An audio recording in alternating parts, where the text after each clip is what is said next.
De Nutella à Samsung, en passant par Lego ou Bonduelle, les marques jouent un rôle primordial sur les critères d'achat des consommateurs. La notion de marque est un concept fort qui préoccupe la plupart des entreprises. Mais comment bâtir une stratégie de marque efficace et développer une relation pérenne avec ses clients?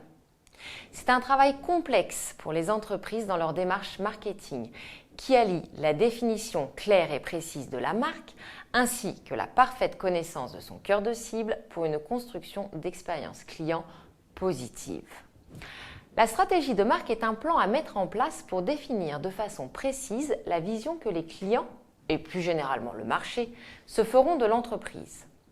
Grâce à une stratégie de marque réussie, les entreprises attirent et fidélisent une clientèle préalablement ciblée et provoquent l'attrait sur leur marché. C'est également un moyen pour les entreprises de bâtir leur réputation, de se différencier de leurs concurrents et de créer l'adhésion en interne. Il n'existe pas de modèle type pour une bonne stratégie de marque. Cette dernière dépend d'éléments qui lui sont propres et d'autres qui lui sont imposés par son secteur. C'est le fruit d'un travail d'analyse et de réflexion. C'est une étape essentielle à ne pas négliger pour durer. Mais finalement, pourquoi mettre en place une stratégie de marque?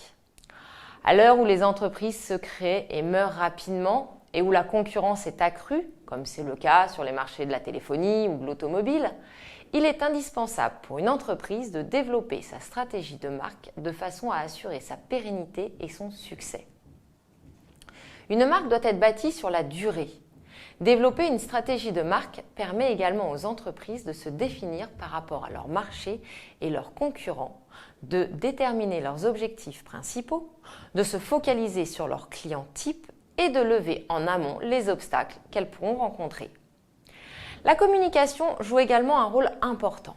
En effet, aujourd'hui, les consommateurs s'identifient autant à une marque pour l'image qu'elle véhicule que pour les produits ou services qu'elle commercialise.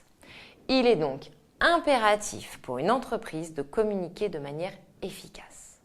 Ainsi, cette communication permet de marquer l'esprit des consommateurs et de les faire adhérer à la vision de l'entreprise. La communication doit représenter l'image de la marque.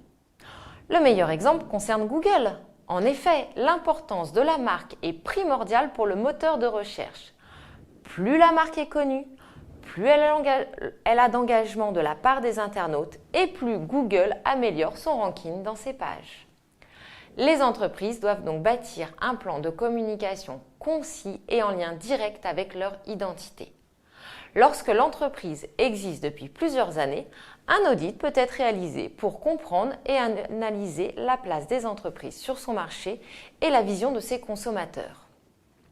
À l'issue de cet audit, des modifications de la stratégie peuvent être développées. C'est le cas par exemple de Lacoste, qui a fait un virage à 180 degrés dans sa stratégie, en passant de marque destinée aux sportifs et principalement aux joueurs de tennis, à une marque de vêtements chic pour une cible jeune et branchée. La notion de positionnement est également à prendre en considération.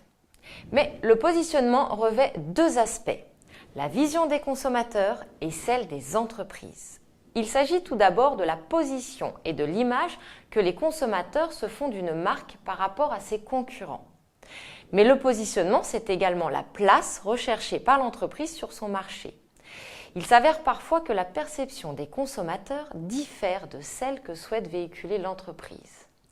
La notion de positionnement est donc primordiale dans la construction d'une stratégie de marque. L'entreprise doit faire en sorte que les deux aspects du positionnement concordent pour assurer sa cohérence dans tous les aspects du mix marketing. Le positionnement ne doit pas se résumer à une simple description de l'activité, mais il doit véhiculer une image attirante et précise de l'entreprise par rapport à ses concurrents. Le positionnement doit permettre de comprendre de façon claire et immédiate l'identité de l'entreprise, ses points forts et ses valeurs.